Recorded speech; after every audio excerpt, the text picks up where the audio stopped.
हाँ जी। Importance and status of urea, हमारा टॉप सिलेबस का लास्ट टॉपिक। एक बार लॉन्ग क्वेश्चन आ चुका है, शॉर्ट क्वेश्चन भी यहाँ से आ सकता है बेटा।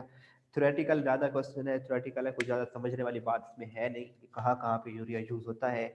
यूरिया जो हमने अभी बनाया था उसके क्या इस्तेमालात हैं, तो आप ऑलरेडी पढ़ चुके हो कि उसका जो जितना भी यूरिया प्रोड्यूस हो रहा है वर्ल्ड में, उसका ऑलमोस्ट 90% तक जो है फर्टिलाइजर्स में यूज़ होता है। उससे फर्टिलाइजर्स बनती हैं, खाद कहते हैं उसको। तो स्टार्ट करते हैं बेटा। It is white crystalline compound and its importance is because of its usages. और इसकी क्या यूजेज है? पहला फर्स्ट यूज है कि urea is widely used world over in the agriculture sector.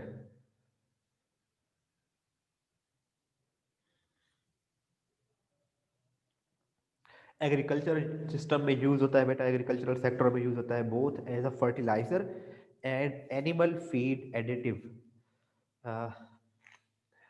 चारे के अलावा भी बेटा जानवरों को और बहुत सी खुराक दी जाती है, वंडा वगैरह दिया जाता है, और भी उनके अलावा और भी एक्स्ट्रा फूड एडिटिव्स हैं। यानी कि सब्ज चारे के अलावा भी तो एनिमल्स को जो उनकी खुराक है तो वो भी बनाई जाती है, यूरिया उसमें भी यूज होता है। तो यूरिया के दो यूजेस यहाँ पे हो गए कि एक तो फर्टिलाइजर के तौर पे मेजर यूज होगा एग्रीकल्चर सेक्टर में एज अ फर्टिलाइजर, और दूसरा एनिमल फीड एडिटिव, उनकी जो एक्स्ट्रा खुराक है उसमें एक एक्स्ट्रा मटेरियल के तौर पे यूरिया यूज होता है। About 90% of urea is used as fertilizer. It has the highest nitrogen percentage that is much higher than other nitrogenous fertilizer. तो नाइट्रोजन कंटेनिंग और भी फर्टिलाइजर है, लेकिन सबसे ज्यादा जो नाइट्रोजन की परसेंटेज है वो कौन सी फर्टिलाइजर में है? यूरिया फर्टिलाइजर में है, और वो 46.6% है। आप लोगों ने कल उसकी परसेंटेज भी पढ़ी थी, 46.6%।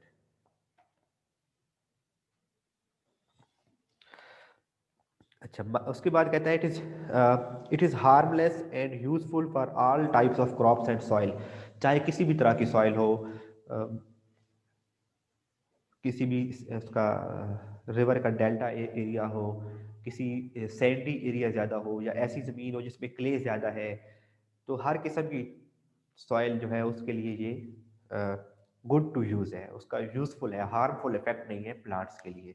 तो harmless and it is use for all types of crops and soil. आसान सा पहला पॉइंट बेटा, इसमें हमने क्या पढ़ा है? इसमें हमने पढ़ा है कि जो मेजर यूजेज है यूरिया का that is in fertilizer sector. और फर्टिलाइजर सेक्टर में क्या, सॉरी फर्टिलाइजर सेक्टर कह रहा हूँ, एग्रीकल्चर सेक्टर।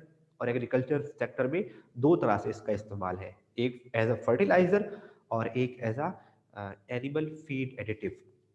तो मेजर जो इसका यूज है 90% तक वो फर्टिलाइजर के तौर पे है। और जितने भी नाइट्रोजन कंटेनिंग फर्टिलाइजर्स हैं उनमें से सबसे ज्यादा नाइट्रोजन की जो परसेंटेज है वो किस में है? यूरिया में है। And urea is safe to use for all kinds of crops and all kinds of soil. आज भी सर आपके दो लेक्चर होंगे, पता नहीं बेटा, अभी कंफर्म नहीं है, देखते हैं क्या होता है। नेक्स्ट है बेटा, सेकंड यूज है It is non-toxic, non-explosive, therefore can be stored safely. Non toxic है, जहरीला नहीं है। उसके बाद नॉन एक्सप्लोसिव है। अच्छा, एक आगे पॉइंट आएगा कि इसके इससे एक्सप्लोसिव्स बनते हैं। खुद एक्सप्लोसिव नहीं है, लेकिन इससे एक्सप्लोसिव्स बनते हैं, इससे को एक्सप्लोसिव इंडस्ट्री में यूज किया जाता है। तो खुद नॉन एक्सप्लोसिव है, therefore can be stored safely, but it is very soluble in water and hygroscopic. यहाँ पे एक लफ्ज है बेटा हाइग्रोस्कोपिक, पानी में बहुत ज्यादा सॉल्युबल है। और हाइग्रोस्कोपिक बेटा ऐसी सब्सटेंसेस होती हैं जो एनवायरनमेंट से मॉइस्चर को एब्जॉर्ब करती हैं, उन्हें कहते हैं हाइग्रोस्कोपिक। और अगर आपको पता हो कि हवा में जो नमी, हवा में जो मॉइस्चर को मेजर करने वाला इंस्ट्रूमेंट है उसको भी हाइग्रोमीटर कहते हैं।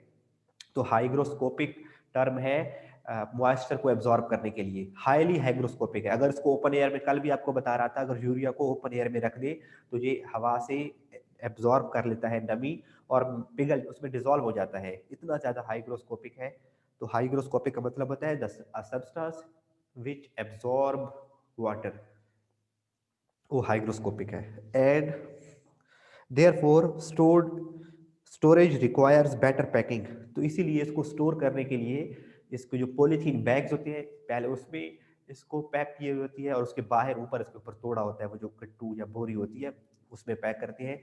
तो इसकी पैकेज के लिए इसको खास तौर पे इसको पैक करने के लिए, स्टोर करने के लिए इसकी पैकेजिंग जो है वो अच्छी करनी पड़ती है।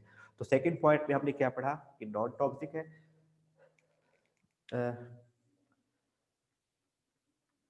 जी बेटा, वो मैशअप ही होता है। फर्स्ट पॉइंट में मैंने पढ़ा कि ये यूज होता है एग्रीकल्चर सेक्टर में,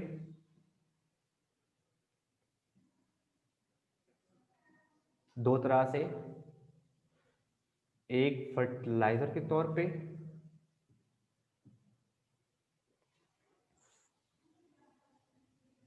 और दूसरा फीड एडिटिव के तौर पे।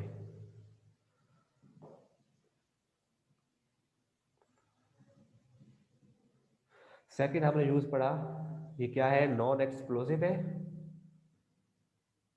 इसकी प्रॉपर्टीज पढ़े हैं ना, नॉन एक्सप्लोसिव और वाटर सॉल्युबल और highly water soluble and hygroscopic है। इसलिए इसको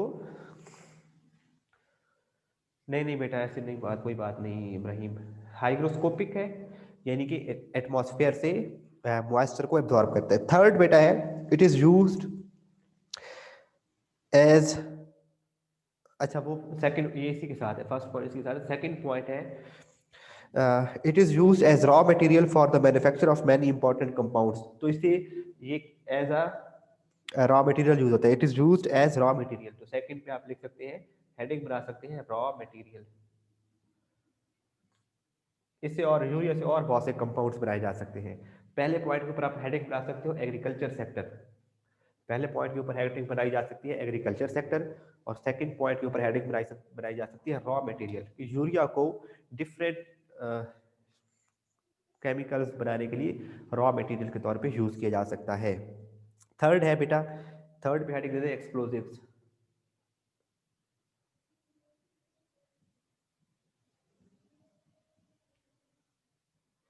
एक्सप्लोजिव्स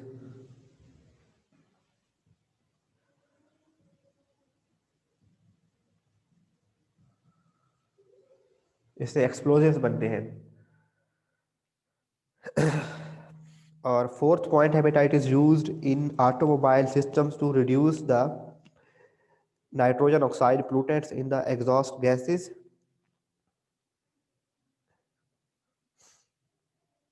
और लास्ट पे हेडिंग दे सकते हैं, फोर्थ पॉइंट पे हेडिंग दे सकते हैं पोल्यूशन कंट्रोल। पोल्यूशन कंट्रोल,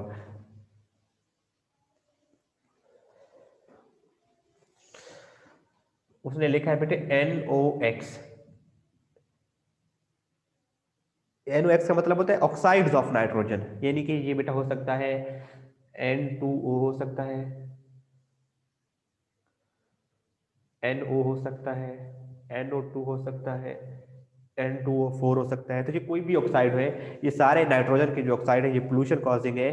तो क्या किया जाता है बेटा कि गाड़ियों में उनकी कन्वर्टर्स, कैटालिटिक कन्वर्टर्स में यूज होता है यूरिया, ताकि वो जो उसके एग्जॉस्ट गैसेस प्रोड्यूस हो रही है नाइट्रोजन के अगर ऑक्साइड्स है तो उनको नाइट्रोजन में कन्वर्ट कर दे। इनको किस में कन्वर्ट कर दे बेटा, N2 में कन्वर्ट कर दे, ताकि ये ज़्यादा हार्मफुल है और ये लेस हार्मफुल है। एक बच्चे ने पूछा है सर यूरिया का फार्मूला आप मुझे बताएं बेटा, ऐसे बच्चे को क्या करना चाहिए जो मुझसे ये पूछ रहा है सर यूरिया का फार्मूला क्या है। भूल गए हो, कल तो टॉपिक पढ़ा है यूरिया यूरिया यूरिया, कल हम सारा यूरिया बनाते रहे हैं, अब आपको यूरिया का फार्मूला भूल गया बेटा, पिछले पेज पे देख लो लिखा हुआ है।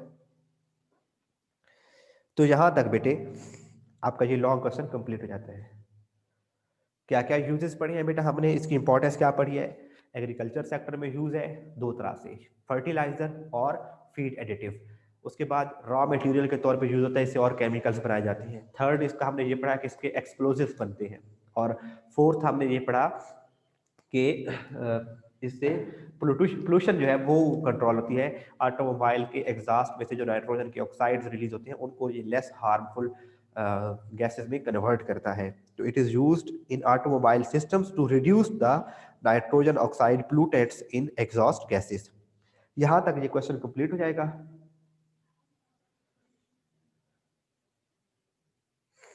जी NOx का मैंने बताया है जी, ऑक्साइड्स ऑफ नाइट्रोजन। आप ये भी लिख सकते हो ऑक्साइड्स ऑफ नाइट्रोजन, जो उनको केमिकली ऐसे रिप्रेजेंट करते हैं NOx। जैसे आपको पता है हैलोजेंस को एक्सेप्ट हम हैलोजेंस को रिप्रेजेंट करते हैं X से, यानी कि अगर मैं ऐसे लिखता हूँ HX, इसका मतलब है यहाँ पे हाइड्रोजन के साथ क्लोरीन हो सकता है, फ्लोरीन हो सकता है, आयोडीन हो सकता है, कुछ भी हो सकता है। तो जो NOx है ये इसी तरह से N2O हो सकता है, नाइट्रिक ऑक्साइड हो सकता है, नाइट्रोजन डाइऑक्साइड हो सकता है और N2O4 भी हो सकता है। तो इनको लेस, ये ज्यादा पोल्यूटेड है, ये एयर पोल्यूटेड है बेटा। ये नाइट्रोजन वाला टॉपिक, नाइट्रोजन के जो पोल्यूटेंट्स हैं वो आपके सिलेबस में निकाल दिए थे, वरना ये हमने पढ़ना था इनको। ये क्या है बेटा, ये पोल्यूटेंट्स है सारे। तो इनको कन्वर्ट करना होता है हमने, कैटालिटिक कन्वर्टर होते हैं जो इन ज्यादा मोर पोल्यूटेंट या ज्यादा हार्मफुल पोल्यूटेंट्स को नाइट्रोजन में कन्वर्ट करना होता है, ताकि जो लेस हार्मफुल है, जो बल्कि पोल्यूटेंट है ही नहीं, 78% तक मौजूद है, तो अगर हम इनको इनकी हार्मफुल फॉर्म से लेस हार्मफुल में कन्वर्ट कर दें तो हम कहेंगे कि वो पोल्यूशन कंट्रोल हो गई है। तो यूरिया को यूज किया जाता है पोल्यूशन कंट्रोल करने के लिए। रॉ मटेरियल के तौर पे बेटा यूरिया से और दूसरे केमिकल्स बनाए जा सकते हैं, मैं आपको बता देता हूँ और कौन कौन से। ये प्राइम मिनिस्टर कौन है क्लास में?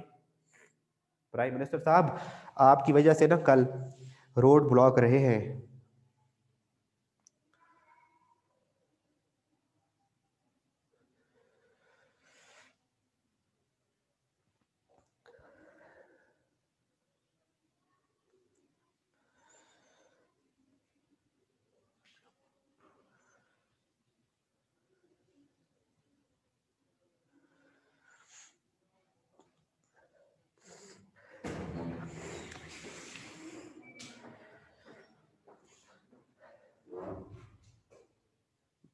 तो इससे बेटा यूरिया से बनाया जा सकता है, अमोनिया बनाया जा सकता है, और इसके अलावा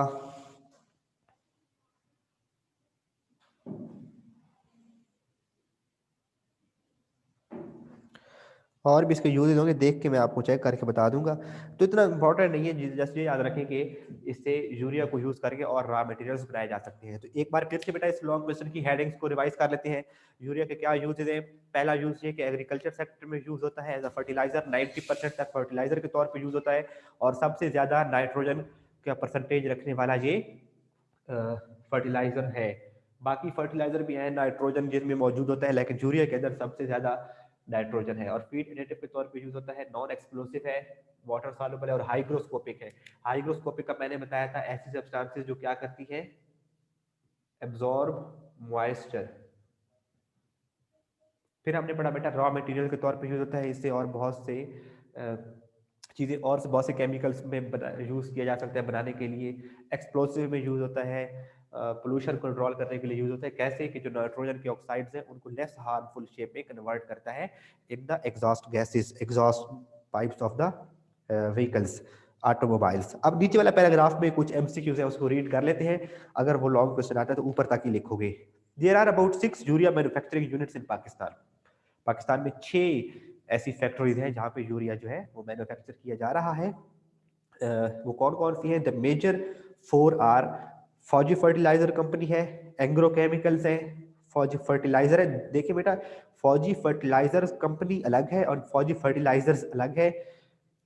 बिन कासिम एंड दाऊद हरक्यूल्स कंपनी, ये बेटा कुछ उसने नाम दिए हैं। और उसके बाद कहते हैं Fauji fertilizer is the biggest fertilizer manufacturing with 59% market share, कि जितना मार्केट में जो यूरिया प्रोड्यूस हो रहा है उसका 59% तक कौन बनाता है? फौजी फर्टिलाइजर बना रहा है।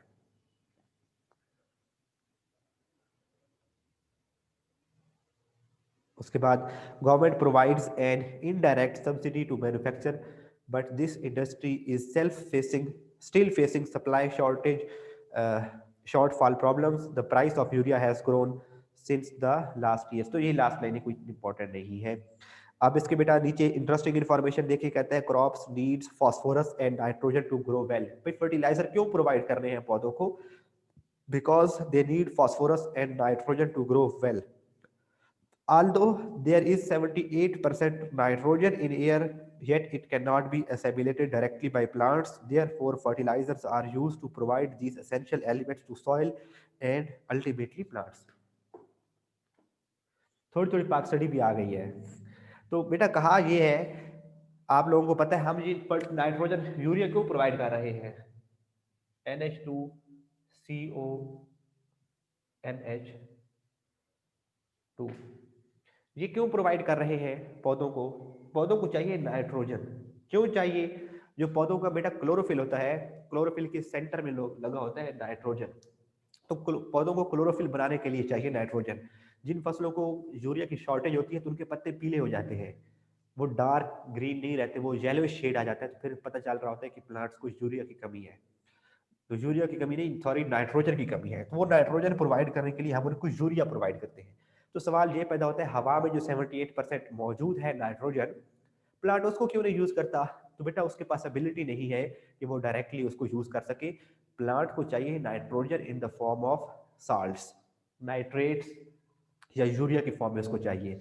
तो आप लोगों ने बायोलॉजी वाले बच्चों ने कुछ पढ़ा होगा कि जो लेग्यूम प्लांट होते हैं, जैसे मटर है, जैसे दालें हैं, जिनकी फली बनती है, वो जिनका फल उनकी फलियों में लगता है, जैसे मटर मूंगफली भी हो गई, उसी में आ जाती है, दाल चना आ जाता है, दाल मूंग आ जाती है। तो उनकी जड़ों में होते हैं नोड्यूल्स। तो वहां पर कुछ बैक्टीरिया रहते हैं, और वो बैक्टीरिया क्या करते हैं, नाइट्रोजन को फिक्स करते हैं, एयर की नाइट्रोजन को कन्वर्ट करते हैं नाइट्रेट्स में, और फिर उस प्लांट जो है उस नाइट्रेट को यूज कर सकता है। तो ये इंटरेस्टिंग इन्फॉर्मेशन लिखी हुई थी कि प्लांट जो है वो एयर की नाइट्रोजन को इस्तेमाल नहीं कर सकता। फिर साथ में कहता है test yourself, what happens when ammonium carbonate is heated with steam. क्या होता है बच्चे, जरा बताएं। What happens when ammonium carbamate is heated with steam?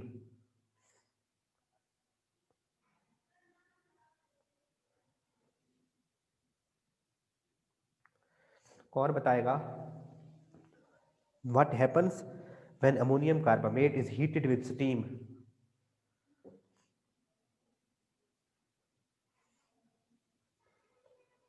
जी बेटा, ईशा ने ठीक बताया है। यूरिया इज फॉर्म्ड, जब पीछे वाले स्टेप में देख लें, अमोनियम कार्बोनेट को जब हीट किया है स्टीम के थ्रू तो अमोनिया प्रोड्यूस होता है। अच्छा, नेक्स्ट की तरफ चलते हैं बेटा। हाँ, but not in the form of granules. शाबाश। नेक्स्ट है बेटा, how many stages are involve in the formation of urea. कितनी स्टेजेस इन्वॉल्व है जी यूरिया की फॉर्मेशन में?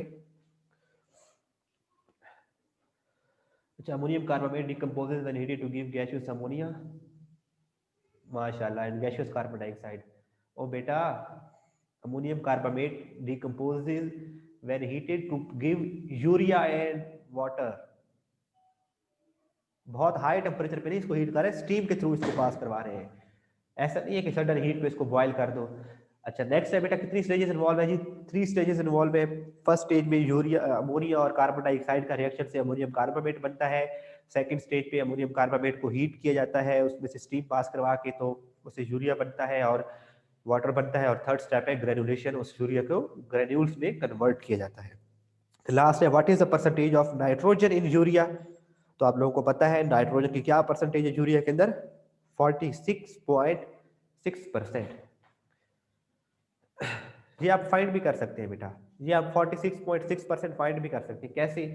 इस यूरिया का टोटल मैस निकालें। इसका मैस होता है 14 प्लस 2 प्लस कार्बन का मैस है 12 प्लस ऑक्सीजन का मैस है 16 प्लस नाइट्रोजन का मैस है 14, हाइड्रोजन का मैस है 2।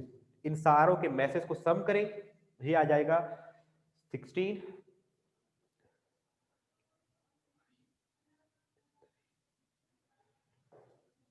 50 50। टोटल मैस आ जाएगा इनका 50।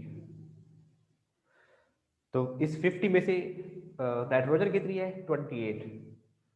28 ओवर 50 मल्टीप्लाई बाय इसको 100 कर दें, ये आपके पास आ जाएगा percentage of nitrogen.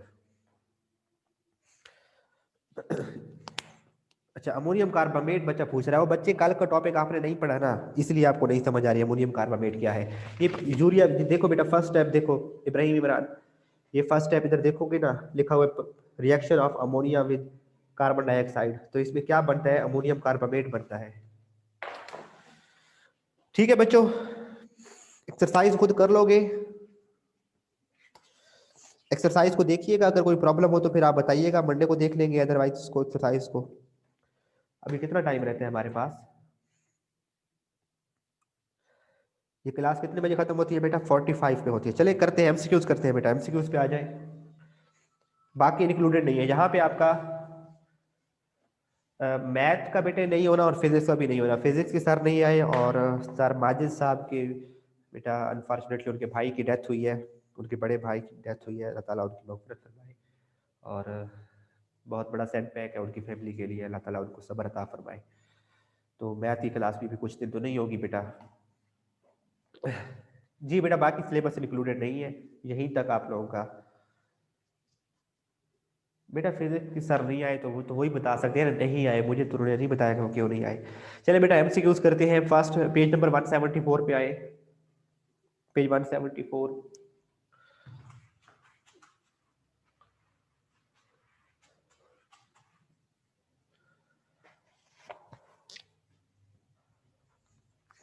Concentration, concentration is mixing technique है, सेपरेटिंग टेक्निक है, बॉइलिंग टेक्निक है, या कूलिंग टेक्निक है?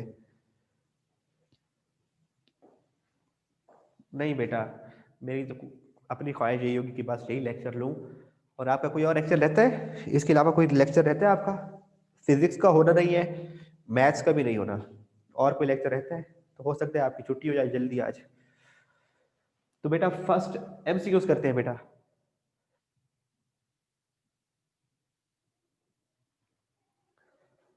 फर्स्ट पे आए बेटा, concentration is a separation technique बेटा, बी ऑप्शन फर्स्ट का है, बी।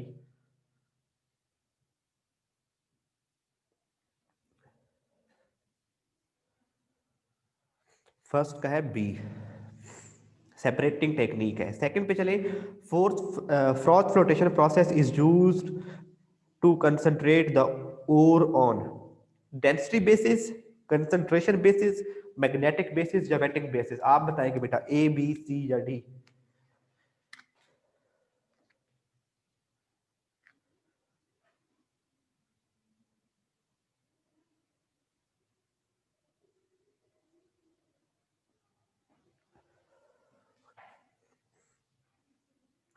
पेज नंबर है बेटा 174। किसी एक बच्चे ने ए बताया, वो गलत बताया बेटा, डेंसिटी बेसिस पर था जो फर्स्ट मेथड था। Density separation method was based on density basis, जबकि froth flotation is based on wetting basis. C second का है ऑप्शन सी। थर्ड बेटा, मेट इज मिक्सचर ऑफ, ये आप बताएं बेटा। मेट इज मिक्सचर ऑफ, शाबाश अनाया, ईशा शाबाश। सी, जो मेट था वो दोनों के सल्फाइड थे, क्यूप्रस सल्फाइड और फेरस सल्फाइड, क्यूप्रस सल्फाइड और फेरस सल्फाइड। नेक्स्ट पे चले, इन द वेस्पराइजेशन प्रोसेस क्या करते हैं जी? रोस्टेड ओर इज हीटेड, नहीं, रोस्टेड ओर तो हीट होती थी स्मेल्टिंग में। मोल्टर मेट इज रिमूव्ड, वो भी होता था स्मेल्टिंग में। मोल्टर मेट इज हीटेड, हाँ जी, सी ऑप्शन, फोर्थ का भी सी है बेटा। फिफ्थ पे आए बेटा, concentration of ore copper ore is carried out by, ये बेटा आपके सिलेबस में नहीं है, सॉरी सिलेबस में शामिल है, बुक में कहीं पे लिखा हुआ नहीं था। फ्रोथ फ्लोटेशन का प्रोसेस यूज करते हैं बेटा कॉपर के लिए, ये आपको मिलेगा, मैं आपको बता देता हूँ।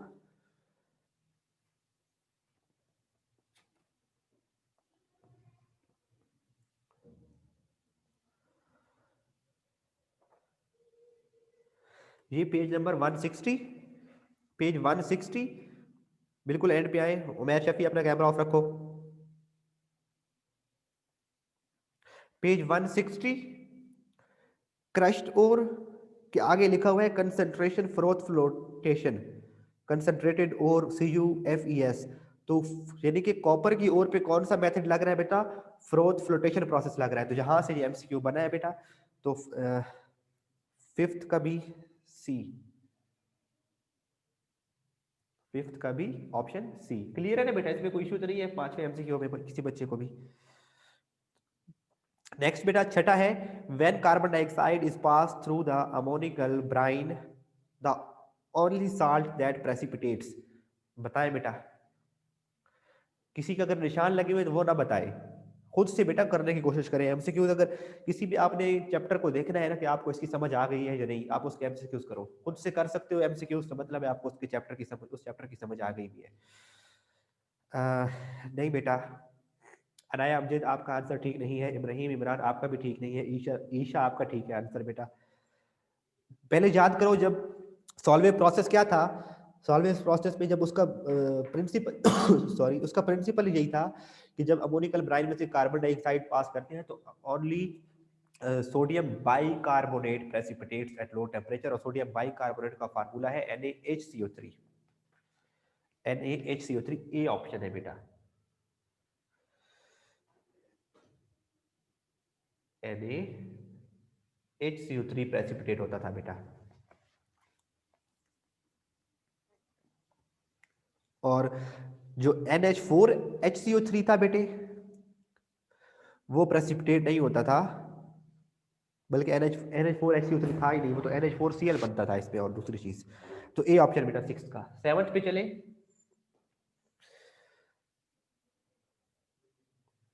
इन Solvay process slaked lime is used to.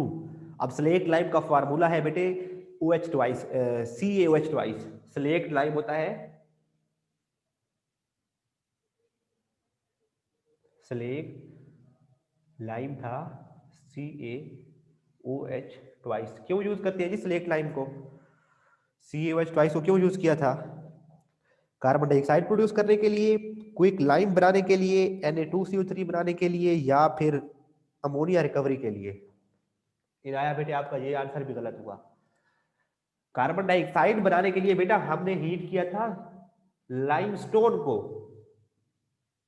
Limestone को हीट किया था कार्बन डाइऑक्साइड इसलिए प्रोवाइड करनी थी, जबकि जो क्विक लाइम था CaO, उसने प्रोवाइड करना था CaOH ट्वाइस, उसने हमें प्रोवाइड करना था स्लेक्ट लाइम। बेटा किसी का भी माइक ऑन नहीं है, सबके माइक मैंने ऑफ किए हुए, तो आप कह रहे हैं उसका माइक ऑफ करवाएं। और जो बेटा स्लेक्ट लाइम यूज होता है वो यूज हुआ है रिमूवल रिकवरी ऑफ अमोनिया। तो सेवंथ का है option recovery, recover ammonia, seventh का सी। एट पे आए बेटा, when NaHCO3 is heated it forms. बताएं बेटा, शाबाश, इसका बताएं। व्हेन NaHCO3, व्हेन, ये इस प्रोसेस का नाम भी बताएं मुझे, बोर्ड पर ही लिखा हुआ है, नहीं लिखा हुआ। NaHCO3 जब हीट करते हैं तो क्या बनता है इससे, हाँ ये लिखा हुआ है ना, जब इसको हीट करेंगे तो क्या बनेगा, इस प्रोसेस का नाम क्या है? ठीक है, कायनात ने ठीक बताया, जिसने बताया कार्बन डाइऑक्साइड वो ठीक है। इस प्रोसेस का नाम क्या था, हेडिंग क्या थी? शाबाश राया मुझे, इसका क्या नाम था? कैल्सिनेशन। तो 8 का है कैल्सिनेशन, और इसमें क्या बनती थी? कार्बन डाइऑक्साइड बनती थी, और एक हमारी रिक्वायर्ड प्रोडक्ट बनती थी। इसके दो मॉलिक्यूल जब हीट किए थे तो इससे बना था Na2CO3 plus CO2 plus H2O। तो इनमें से देखें तो ऑप्शन में और कोई नहीं है, ये मौजूद है, तो हम इसको टिक करेंगे कार्बन डाइऑक्साइड। तो आठवें का ऑप्शन ए। हाँ, सोडियम कार्बोनेट बनता है, बाइकार्बोनेट, खुद बाइकार्बोनेट है, उसको हीट करेंगे तो सोडियम कार्बोनेट बनेगा। नाइन्थ पे चले बेटा, पहले ऑप्शन बताया हुआ है कुछ बच्चों ने। नाइन्थ है बेटा, फार्मूला ऑफ यूरिया इज, हाँ अब खुद बता रहे हैं, पहले पूछ रहा था कि सर यूरिया का फार्मूला क्या है, तो खुद बताएं जी कौन सा ऑप्शन है। बाकी बच्चे भी बताएं, शाबाश इब्राहिम, अनाया, गुड, इब्राहिम इमरान ठीक बता रहे हैं। नाइन्थ का बेटा डी ऑप्शन, यूरिया का फार्मूला है NH2CONH2। टेंथ पे आए बेटा,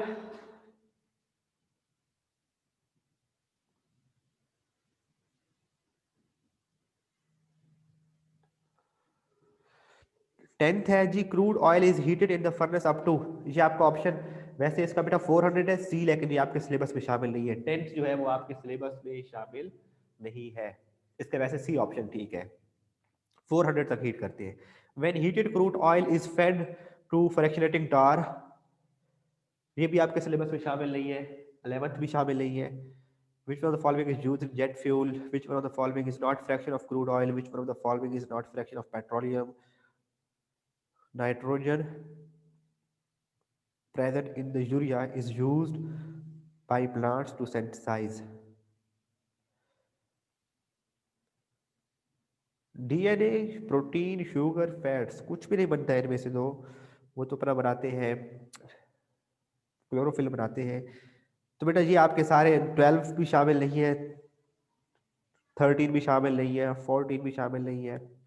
15 का बेटे आप नोट से चेक कीजिएगा, इसका मुझे खुद यहाँ पे तो कोई ऑप्शन भी ठीक नहीं है 15 का,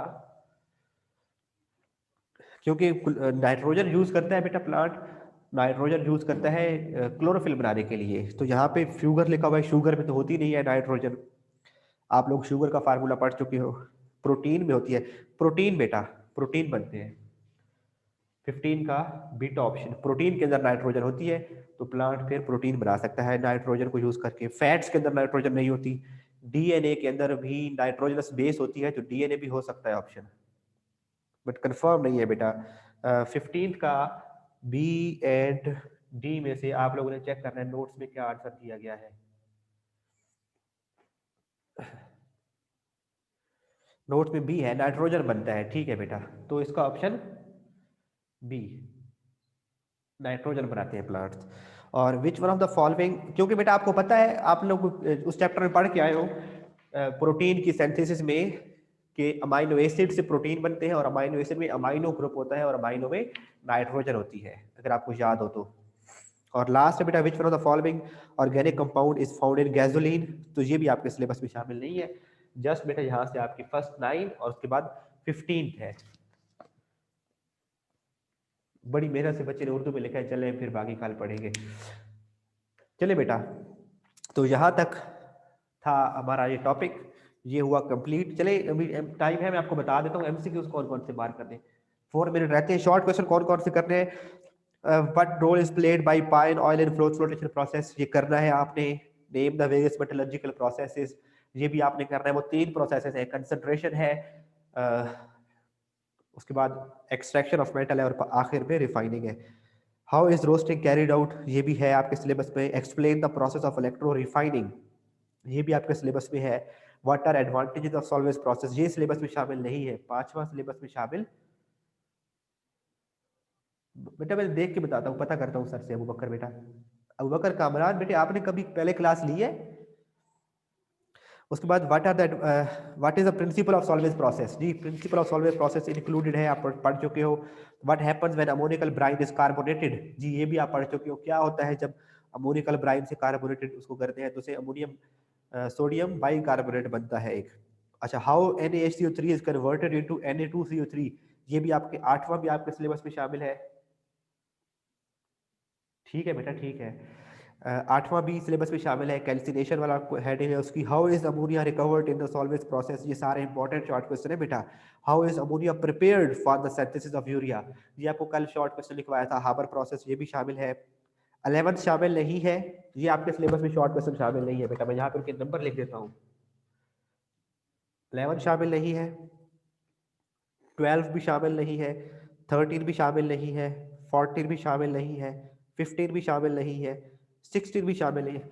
11 से ऑनवर्ड जितने भी है बेटा 17 तक, वो आपके शॉर्ट क्वेश्चन सिलेबस में शामिल नहीं है। ठीक है बेटा, अब इसके शॉर्ट क्वेश्चन देखिए, अगर किसी पे प्रॉब्लम होता है किसी जगह पर किसी क्वेश्चन में, आप मुझसे पूछिए। फिर इंशाल्लाह ताला हम रिवीजन स्टार्ट करेंगे चैप्टर 1 से दोबारा। और अगर किसी बच्चे को कहीं पर भी कोई इशू होगा, और एक और बात, टेस्ट योर सेल्फ के सारे क्वेश्चन हमने तरतीब से करने हैं। अगर मैं कोई स्किप कर रहा हूँ, यानी कि अगर भूल जाता है समटाइम्स, तो आप लोगों ने याद करवाना है। कहीं पर भी टेस्ट योर सेल्फ आएगा, सर ये टेस्ट योर सेल्फ के क्वेश्चंस भी करवा दें, ताकि हमारी कोई चीज़ रह ना जाए। कोई साइड बॉक्स साइड पे मौजूद है, कोई भी चीज़, अब रिवीजन में हमने कोई भी चीज़ स्पेयर नहीं छोड़ी, ताकि आपकी तैयारी 100% हो जाए। ठीक है बच्चों। 5 भी नहीं है, लेट मी चेक अगेन बेटा, 5वां कैसे नहीं है? हाँ 5वां शामिल नहीं है, बिल्कुल बिल्कुल बिल्कुल बिल्कुल बिल्कुल बिल्कुल, इसमें एक 5वां भी शामिल नहीं है। 2 शामिल है बेटा, 2 शामिल है, बाकी सारे शामिल हैं।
सर इसके बाद लेक्चर होगा।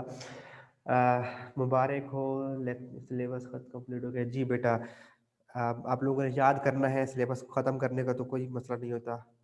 मज़ा तब है जब आप लोगों को सारी चीज़ें याद भी हो। आज के लिए सिर्फ इतना ही, आपसे मुलाकात होगी इंशाल्लाह। पीर को इजाज़त दीजिए नाज़रीन, अल्लाह हाफिज़। एक बच्चे को उर्दू लिखनी आ गई है तो वो थोड़ा एफिशिएंसी चार्ट है। इब्राहिम इमरान बेटे क्या कर रहे हो? अच्छा बच्चों, और आपकी क्लास सारे लेक्चर्स हो गए हैं जो रेगुलर होने होते थे। मैथ और फिज़िक्स आपकी क्लास नहीं होनी, तो आप इंशाल्लाह अल्लाह हाफिज़, मिलते हैं इंशाल्लाह। पीर को चैप्टर फर्स्ट आपने मुझे बताना है बेटा, चैप्टर 1 स्टार्ट करवाऊँ या चैप्टर